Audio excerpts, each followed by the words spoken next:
Wizard101's a game that released in 2008, and people have always compared it to World of Warcraft, but like not in a good way, because Wizard's always been seen like the meme in the community. World of Warcraft is the adult game, the serious game. So you who never actually got the chance to play it growing up, you're asking yourself, is the game actually worth checking out today? Is it the community even alive? Should I pay the membership that you have to pay to play the game in the first place? Now my attention's just been on Wizard101 nonstop because it's actually been a really fun experience, and it's not something I was expecting, to be honest. It has a bunch of really unique features that give it its own flavor, and of course it still has a lot of like that MMO aspects that you just known to grow and love. So let me just give you my opinions so that way you can answer the questions. Should you play Wizard101, or should you just ignore it and go play RuneScape or something else?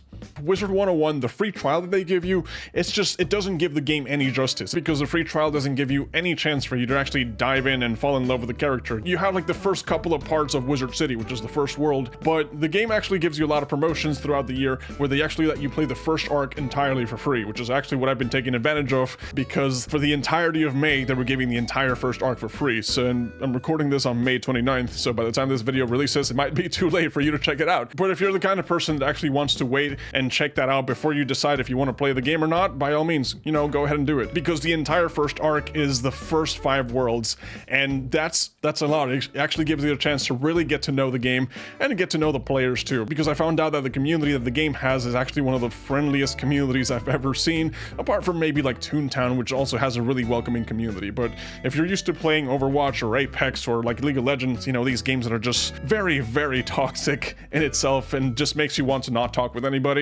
I don't think you're gonna get that here. Because me, by just playing the game, I had a lot of people just walk up with me and want to do quests with me, and well, it's a very giving and welcoming community. You don't expect that much niceness from video games these days, You're kind of just used to everyone just being in their lane and not caring about you, but it's something that just makes any game a lot more inviting. So even though you might not be playing the perfect game, having a welcoming community can sometimes be the difference between you actually getting the chance to play the game and you just ignoring it completely. Now, I'm not saying that Wizard101's a bad game that's getting carried by the community, but I will say that the game's actually very entertaining by itself. It has a bunch of those common elements in MMOs that people just grown to love. Like, it has a crafting system, it has like skills for you to level up, it has player-owned houses. You can customize your character and your house. There's a lot of customization for you to really identify yourself with the character, which is what people love about MMOs in the first place. And the quest line and the storyline are also very in-depth. You can see that they put a lot of detail. Even though I don't really pay that much attention to the story, I'm always spam clicking just to get it over with.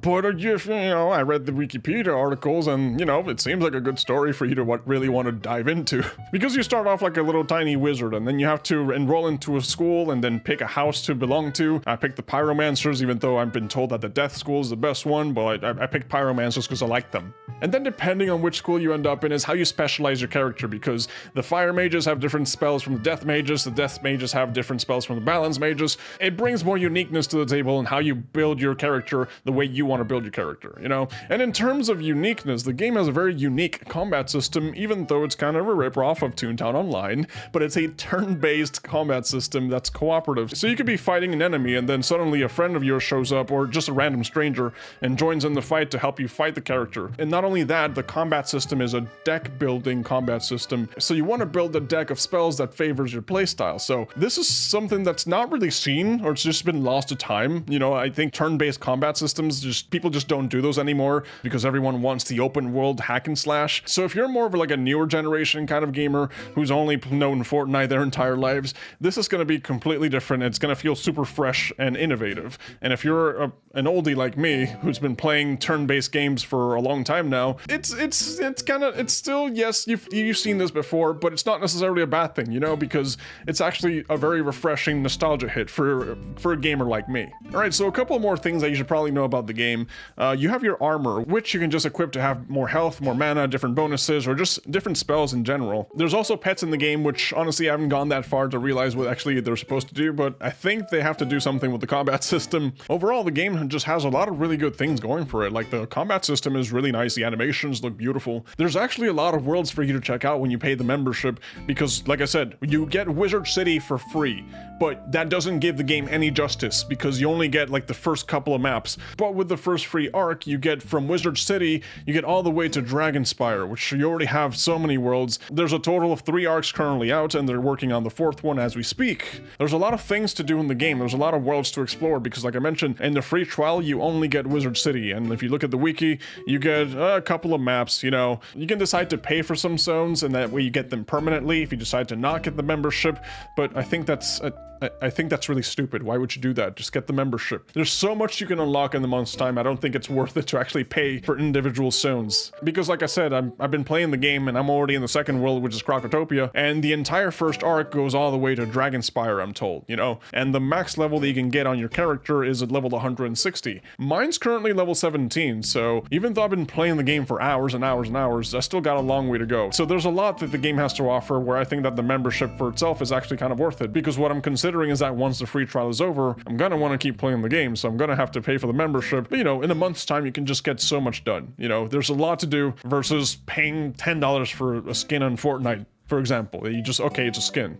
And now for everyone's favorite part about gaming that not just Wizard101, but literally every single video game out there has these days, which is monetization. What can you do with your money? Because Wizard101 has a premium currency called crowns, and well, what can you do with crowns? You can buy mounts, you can buy booster packs, you can that way you can get more spells, or you can find ways to upgrade your current spells. Housing is actually the only thing that I consider actually really fun in this game. You know, yes, you have mounts which are permanent, and obviously permanent mounts are good. The housing is actually one of my favorite unique parts about the game. You know, you have houses, you have gardening. You know, it sort of reminds me of Animal Crossing. You know, that's why I kind of like this game, because it has that cozy feeling. Even though there's combat, even though there's dying, even though there's a lot of aspects to it that just give it its flavor of action. You know, you can still kind of step back and just relax. You know, just relax, garden a little, decorate your house, invite your friends, meet new people, talk to people. And that's honestly what I've been liking so much about Wizard101 lately. You can have that moment where you step back